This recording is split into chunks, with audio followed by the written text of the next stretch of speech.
The Tom Woods Show, episode 529. Prepare to set fire to the index card of allowable opinion. Your daily dose of liberty education starts here. The Tom Woods Show. When you're buying precious metals, it's essential to buy them from a reputable dealer.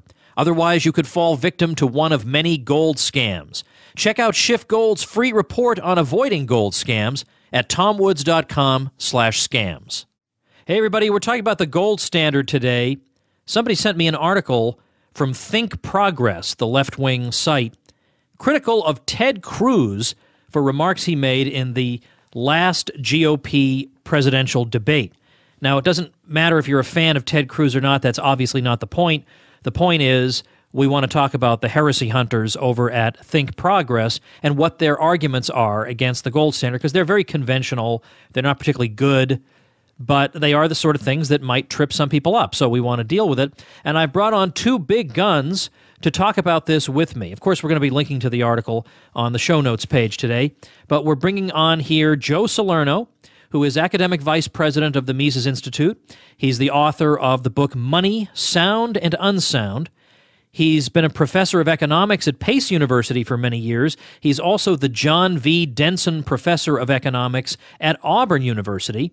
And also joining us is Professor Jeff Herbener, who's chairman of the Department of Economics at Grove City College and associate editor of the Quarterly Journal of Austrian Economics. He's also a senior fellow of the Mises Institute. Gentlemen, welcome to the show. Hey, thanks, Tom. Hey, Tom. I was talking just a moment ago, telling people about what we're talking about today, and I'm going to be linking to an article at tomwoods.com/529 in which Ted Cruz gets attacked for supporting what sounds like the gold standard, at least something like the gold standard, and he's being attacked by Think Progress. And the attack is really kind of lowbrow, but yet they're the type of arguments that could stump a beginner. And I was so curious about this article, though, because the arguments are frankly so lowbrow that I just had to click on the name of the author. I guess his name is Alan Pike. And I found out that his credentials consist of that he wrote on economics for another site, Media Matters. And Media Matters, like Think Progress, is one of these heresy hunter websites looking for heretics everywhere who say things that aren't approved by the New York Times. That's what they specialize in. They don't specialize in careful, scholarly refutations. And Ted Cruz in the debate did step off what I call the 3x5 card of allowable opinion. He said, we need sound money, and I think the Fed should get out of the business of trying to juice our economy and simply be focused on sound money and monetary stability, ideally tied to gold. All right, there's some wiggle room there, and you could see he could step away from that, but that's the most pro-gold standard statement we heard all night, that's for sure. So let's, I want to give you the basic complaint that you'll hear about this, and that is that we had a system like this in the past where the paper money was tied to gold, and the result was the Great Depression. So only an idiot would want to return to a system like that. How do you tackle, either one of you, how do you tackle that? Well, Tom, the gold standard that we did have during the 1920s and after World War I, in fact, was not really a gold standard. It's a very watered-down version of the so-called classical gold standard, in which gold was actually an anchor, actually restricted the amount of paper money that could be printed by the Fed or by the banks, and that was before 1914. But with the onset of World War I and the establishment of the Fed, the gold was concentrated, all the bank's gold, and for the most part, the gold that people themselves held, were concentrated in the Fed by law, I think a law of 1917, which meant then that the Fed could print money on top of the gold reserves. So you didn't have gold as a restrictive mechanism against inflation. So the 1920s was an inflationary decade. It was an extremely productive decade, a lot of technological improvement and saving and investment with new goods coming onto the market. But to make a long story short, the Fed pumped money in at a very rapid pace to prevent the fall of prices. And that caused financial bubbles like we have today, Florida real estate and the stock market. So in other words, the problems that we faced were due to the aspects of the gold standard that were not really the gold standard. The problems were the ability to engage in artificial, money creation and credit expansion. Yeah, it could even be pointed out that under the so-called classical gold standard, there was fiduciary issue in the system. So under the national banking system in the 19th century, there was some degree of this pyramiding on top of gold reserves that Joe had mentioned as the gold reserves became more concentrated in the Central Reserve City banks. Now, the author here, this Alan Pike, says that the idea of sound money takes away the Fed's ability to manage the value of a dollar. The supposed benefit of this is that your money's worth is more real because it is pegged to a shiny, rare metal. So, of course, this is a caricature. It seems to me that not the supposed, but one of the actual benefits of this is that your money's worth stays stable or increases. It's not that it's more real or whatever, although I suppose if that's how you want to put it, you could. But if I look at a market basket of goods in terms of a number of dollars in 1915 and compared to 2015, there's no comparison at all. I mean, surely that at least counts for something. There's no acknowledgement of this, that people could buy roughly the same amount of stuff or even more over a 100-year period under gold, whereas now, under paper, if you had been an idiot and saved for the future just in paper, you would be completely ruined. Yeah, that's true. Absolutely. In the 19th century, prices from 1800 or so to about 1896 fell by about 20%. In other words, a dollar bought 20% more, or roughly 20% more, in 1896 than it did in 1800. Whereas if you compare the time span that the Fed was in existence from 1914 until today, our dollar's worth about 4 cents. So in other words, the value of the dollar has declined by over 95%. And it has nothing to do with the fact that the dollar, it was, the 19th century performance. It had nothing to do with the fact that the dollar was tied to a shiny metal and that the value was real. It's simply that the gold standard restrained the number of dollars that politicians could print. It might also be added that, contrary to this being some kind of a fringe view, this is a fairly standard view among economists. You can even find articles written and published written by authors at the Fed and published on their website that say basically the same thing, that under the classical gold standard there was at least the advantage of stability in maintaining the purchasing power of money, even though it may have had empirical drawbacks compared to, say, Bretton Woods. Yeah, now that is interesting, that at least even there we get some acknowledgement of something. Here there's no acknowledgement of anything. It's stupid and only an idiot would support it. And he goes on to say that the reason that gold standard proponents use the term sound money is that to refer to the gold standard is to invite complaints by almost all economists who will almost all say the gold standard was terrible. Now, I personally use sound money because gold standard doesn't accurately describe my own position, because gold standard implies some kind of government role. The government is going to privilege gold in some way or whatever, and I don't favor that. I favor no involvement of government in money at all. But gold standard is close enough to what I believe, but I prefer sound money. It's not like I'm trying to hide something by saying that. And he goes on to quote The Atlantic's Matt O'Brien. I don't know who that is. I have no idea. It could be some journalist who writes for The Atlantic. Economics is often a contentious subject, but economists agree about the gold standard. It is a barbarous relic that belongs in the dustbin of history. So again, it's an idea that is from a while ago, and we all know that the money has been managed super duper well since then. So really only a fool and a moron would even think that there could be any merit to it. When you hear a quotation like that economists basically agree that the gold standard was a terrible mistake and thank goodness we don't have it anymore, what is your response to that? Well, let me just point out something along the lines I mentioned a minute ago. This actually isn't a kind of fringe view. The Nobel Prize-winning economist Robert Mundell gave a talk at St. Vincent College in 1997, where I think the title of it was something like "The International Monetary System in the 21st Century. Could there be a role for gold?" Something like this, where he makes out a case for some some kind of a role for gold in the international system of currencies.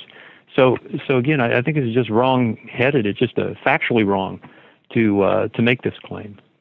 Yeah, I would add to what Jeff said. I think in the last 20 or 25 years, there's been a lot of research on the gold standard, and as Jeff mentioned earlier, the mainstream economists admit that the gold standard was effective in restraining inflation. What they didn't like, or what they claimed was a flaw in the gold standard, was the fact that it caused the real output to be volatile. In everyday language, that means it caused recessions. It caused more recessions and deeper recessions than would have been the case if the money supply was sort of managed by a central bank. But no one poo-poos the gold standard any longer. No mainstream sane economist really does.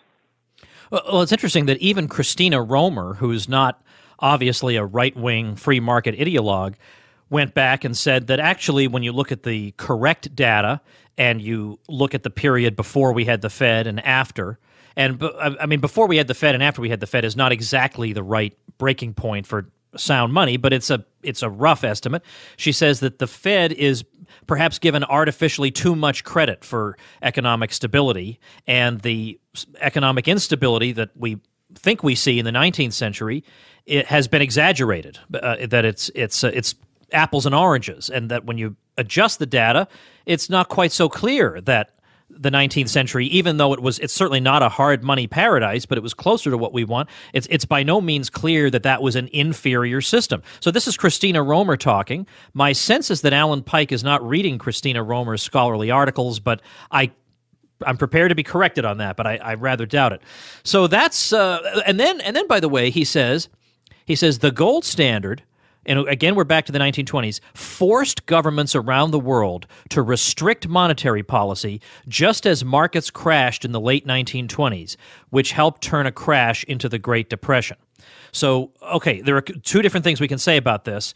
Of course, I'll link to a description of the Austrian theory of the business cycle on the show notes page so people will know where depressions come from.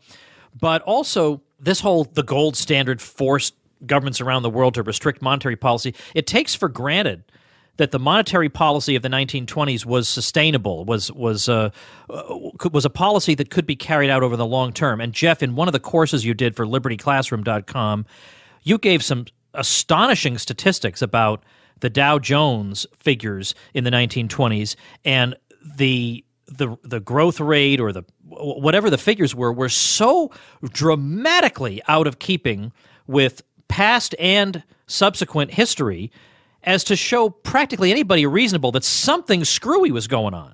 Yeah, that's right. If I remember roughly, it was that the annualized return on the Dow from 25 to 29 was something on the order of the mid 30% per annum. So this beat even the buildup of the Dow in the 90s, and went up maybe 25% per annum, and in fact is the fastest growth rate of the Dow Jones Industrial Average, except for the reflation period of the early 1930s. So it actually was a faster annual percentage rate increase from, I think, 32 to 35 or 36.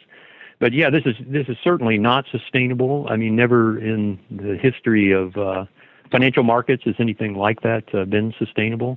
And it's pretty clear when you look at, as Joe mentioned before, about the monetary buildup that was allowed under the gold exchange standard, the fiduciary buildup. That of course was the reason for the collapse. That asset prices had been boosted and stock markets reflecting that. And when the collapse came, it was just popping those bubbles. Who was it who said, who was it? Was it Benjamin Strong in the 1920s who said something in 1927? He said he was going to give a coup de whiskey to the stock market. And indeed, that's what we got. That's what we got. All right. Now, here's the thing that I'm going to post. I'm going to find the appropriate graph and maybe I could label it, if I were in a bad mood, Alan Pike is a complete moron. But I'm not in that. I mean, I'm trying to be nicer and friendlier and warmer with people who. I mean, the thing is, if he had ignorant views about monetary policy, even if they happen to be reflected by the current crop of a lot of economists, I could let it go if he would just keep it to himself. But not only does he not keep it to himself, he insults everybody who disagrees with him. But here's what he says. He says, by moving off the gold standard, listen to this, America gained the ability to manage inflation much more acutely. That's important because, and now he gets into his I'm speaking to third graders mode. That's important because volatile inflation makes the price of everyday goods and services bounce around wildly, which undermines economic security for consumers. I'm going to put a graph of purchasing power, and we're going to look at when it starts bouncing around wildly. And you'll never guess, gentlemen, it's not during the period of the gold standard. Imagine that. Imagine surprise. But I mean, that statement is so dramatically wrong. I mean, so preposterously at odds with everything we know. How does it get past the editors at Think Progress, he asks rhetorically. Yeah, Joe and I have no role in the editorial process, I guess is why. And that is a shame, right? The world is much the poorer for that.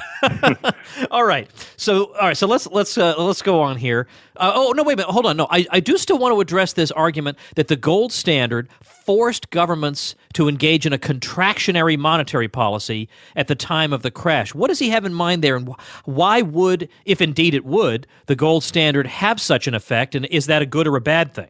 Well, I think what he means there is the contraction in the money supply between 1931 and 1933, the fact that the banks were failing and that people's deposits were disappearing into thin air and so on.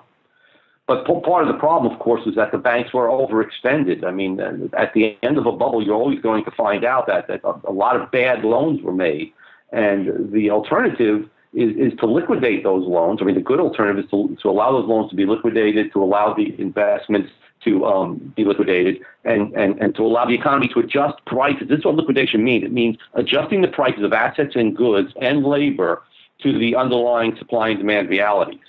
So the dilemma is that, you know, either you allow this to happen, and then, yes, you do have unemployment, you do have a recession/depression, but then you move on after 16 months or 18 months or however long, you know, the average recession is. Or you try to prop things up, as we've done since 2009 or 2008, and you continue to have this grinding, slow growth, and people dropping out of the labor force and so on.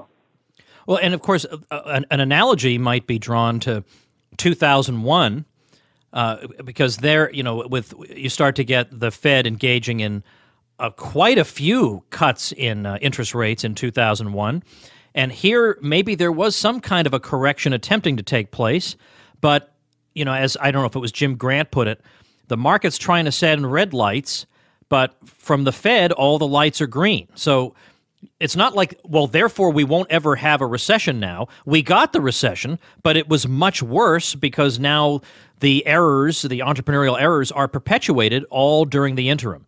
And so now, of course, when we look at the 20s and we look at 29 and into the 30s, our opponent here may say, but look at the terrible cost of the Great Depression, and it went on so long. Well, that's, again, where we would have a disagreement. Why did it go on so long? Did we have a laissez-faire government who just sat back and let it go on? I mean, no real historian believes that about Herbert Hoover anymore. Even PBS admits, I mean, it's all over when PBS admits that Herbert Hoover was actually a progressive. Obviously, he was. His whole mentality was that way, and that goes into the 1930s, where it's just tinker, tinker, tinker, intervention, and then they scratch their heads and say, why is unemployment still in the double digits? And then they try to blame us for this at the end of all that, like we did that somehow. Yeah, it's important to just to mention Bob Higgs' great analysis of the 30s on regime uncertainty. That when the government starts this kind of tinkering policy, where they keep changing things and stop-and-go monetary policy and so on, it creates this increased demand for investors just to hold cash. and to hold back from investing. And as Joe was saying earlier, that's what slows down and maybe even brings to a halt this liquidation process. And we've seen the same thing in our recent downturn, as he mentioned. It's the same kind of reaction that investors have to the way in which the government is intervening, changing things, and creating all this additional uncertainty. Well, he then says he's talking about a racial wealth gap, which I don't even see what that has to do with Ted Cruz, but he says, one of the things we're going to need to do is try to close that. And he says a stronger job market is only one piece of that puzzle, but it's an important one. Higher working class wages and more people finding work instead of looking for it would at least establish a floor from which families could start building assets. The Fed has a major role to play in establishing that kind of economic launchpad. So notice, here he is a progressive. He's supposed to question authority, but instead he looks at the most significant institution in the American economy and thinks, well, this thing could actually be helpful. Well, maybe a few reforms and it'll help. There's never any radical questioning. We're the only ones who ever do this kind of radical questioning that leftists pretend to do. Then he says, chopping off the Federal Reserve's hands and making the dollar dependent on the price of gold again, well, that is a misstatement. Making the dollar dependent on the price of gold again isn't how you deliver the kind of stability that promotes business investments that create jobs. I'd like either one or preferably both of you just to respond to that little passage there. Well, you made a good point, Tom. You said the Fed is the most significant authority in the U.S. economy. In fact, it's manned by unelected, unaccountable bureaucrats. I'm surprised that a progressive would applaud such an institution and be in favor of such an institution. It's completely out of the control of Congress. Congress does not oversee its budget. The Fed receives the money that it uses from the securities that it purchases on the open market by creating money, and it rebates some of that to the Treasury. It is true, but its appropriations are not controlled by elected officials, and that's a real problem. And I would think that would be a real problem for progressives. And one other thing I want to say is that this whole idea of low working class wages, one of the main reasons for it is because there's been so much capital destruction since the 1990s. Because of the Fed's manipulation of the interest rate, it has falsified people's wealth calculations, businesses' profit calculations, and it's caused a tremendous amount of waste of capital, on the one hand, investing in the wrong things, and people thinking they have more money, using their houses as ATM machines, for example, and spending instead of saving, taking that money out and spending it on, second homes and luxuries and other things. So it's the Fed itself, these unaccountable bureaucrats, who are responsible for, to a great degree, for depressing the wages of the working class. You would just add to that last point that Joe's making, that it is this unimpeded capital accumulation process of a market economy that actually creates the prosperous middle class. And over time, this process, just if left on its own, will in fact generate larger and larger wealth holdings among the average person and among the working class people. But the Fed, as Joe's pointed out, actually ruins this by slowing down this process or even reversing it, and isn't the harbinger of stability, but again, quite the opposite. These long periods of capital consumption that occur because of the Fed's manipulation of interest rates and so on. Can I say one thing, Tom? Yeah, please. Yeah, come in. This whole idea of a working class in a market economy, in a modern market economy, it irritates me to no end. There is no working class in the market economy, in the sense that a group of, in using the term in the sense that there's a group of people who earn money only from their labor and have absolutely no savings, no wealth holdings of any kind, no durable consumer goods, no pension funds, and so on. There really is just a middle class who produce the wealth, and then there's a parasitic class, both of politicians and bureaucrats on the one hand, and then the poorer people who don't have jobs and so on, who live off welfare, who are the wards of the state. So those two groups, are parasitic off of the middle class, the wealth producers and wealth holders. All right, that's a good point. I'm glad you raised that. I want to conclude by looking at some of the suggestions of so-called progressive Fed critics. But before we do that, let's just pause for this message from our sponsor. I had a chance to catch up with Peter Schiff this morning to ask him about the need to be an informed consumer when buying gold. Peter, are there really so many gold scams out there that people actually have to be on their guard against them? Yes, unfortunately there are. There's probably a lot more scam operators out there than legitimate gold dealers. And one of the reasons for that is not that many people are buying gold. And if you're a legitimate dealer and you're, charging your customers a reasonable commission, it's hard for most firms to stay in business. They just don't have enough volume. Especially if they have to advertise to get customers. So the only way you can afford to advertise is if you rip off your customers. And so, unfortunately, the gold companies that advertise the most, those are the ones you have to look out for because they're the ones that have to overcharge their customers to pay for their advertising. Thanks, Peter. Make sure and check out Peter's free report on avoiding gold scams at tomwoods.com/scams. And when you order precious metals through Schiff Gold, Peter's company, get free shipping when you mention Tom Woods. Give them a ring at 888-465-3160. All right, so I'm just going to read to you a paragraph from this piece because at the end we get some points made about what progressives should demand from the Fed. And so, for instance, we get this, that the central bank should let inflation, these are the exact words of the article, the central bank should let inflation rise much more aggressively when it would help consumers and discourage it from raising rates to combat inflation in ways that depress wage growth. Then they cite another progressive economist. We'll skip that. So it's stuff like this. So they're saying that progressive critics say that the Fed has ignored its employment mandate and focused only on inflation. But this point here that you should let inflation rise much more aggressively when it would help consumers, I can't even imagine what that could possibly mean. Can you? Well, I think it's ridiculous. The statement on its face is totally ridiculous. Everyone who consumes has to obtain income in some way. So the inflation always helps some consumers, those people who get the newly created money first. So the banksters, the stockholders in major firms that get low interest rate loans and so on because of the creation of the new money, these people are helped as consumers. But then other people on fixed incomes, or people like myself, who is sitting in New York on a pretty fixed salary that changes maybe every few years at a university, I don't get that benefit of that new money when the Fed's creating it. I might get it 15 months or 2 years later, whatever it might be. But by that time, prices have risen. I've been paying the higher prices, and my real income has shrunk. So to use consumers as a class when in fact it's really just a function in economic theory is totally ridiculous. It also might be pointed out that this idea that pushing interest rates down is helpful also could be criticized as similar grounds. It certainly isn't helpful for people trying to save and accumulate wealth that the Fed is constantly involved in zero interest rate policy.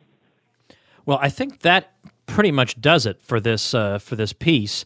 As I say, I'll link to this at tomwoods.com/529, which is our show notes page for today. But in closing, what would you gentlemen recommend for people who are, let's say, sort of new, anywhere from newbie to intermediate in this, who would like to learn a little bit more so that when they see stuff like this, they'll be in a position to swat it down? Where would you start people? I would start them with Murray Rothbard's What Has Government Done to Our Money? And Henry Hazlitt's little book, What You Should Know About Inflation. Yeah. Jeff, you have any suggestions? No, nothing besides those. Those are, of course, excellent starting points. And then from there, one might find a lot more literature on Mises.org, of course. Right. Well, I'm going to put those two, and then I think I'll put the that collection of essays on the Austrian theory of the trade cycle, because that is an aspect of this whole issue. Like, where is the instability coming from? We just have this vague sense that there's some instability coming from somewhere, but there's no there's nothing specific. There's no pinpointing of anything. They think the instability is somehow coming from gold. But I still can't believe this guy thinks that prices have been were unstable under gold, and that consumers couldn't get a reliable sense of where prices were going or what they were going to be under gold. I mean, of all things to say about gold, I think that's the first time I've heard that particular complaint. It's totally crazy. We'll have a chart on the show notes page that will just blow this out of the water.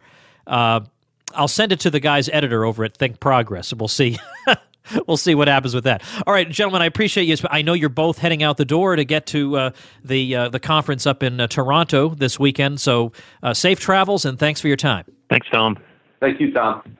All right, make sure and check out tomwoods.com/529. You'll be able to read the article we were talking about if for some reason you feel like gouging your eyes out. But we'll also link to Joe's article, Money, Sound, and Unsound, and to the resources and books that we mentioned at the end of the episode. So definitely check that out. If you want to know more about this, tomwoods.com/529 is the place to go. So many topics being covered this week. Lots of fun things. Lou Rockwell and I will be doing an analysis of the fourth GOP debate. How can that be? There already been 4 of them. Unbelievable. But this Wednesday, I'll get that baby up there before noontime on Wednesday. I get all the episodes out as early as possible, but definitely we want that to be available for you the very next day so you can get it for your drive home, your commute home. Of course, I produce a new episode Monday through Friday. I mean, we're already up to episode 529. Every single episode helps to make you a smarter libertarian. Thanks for listening. Become a smarter libertarian in just 30 minutes a day. Visit tomwoods.com to subscribe to the show for free, and we'll see you next time.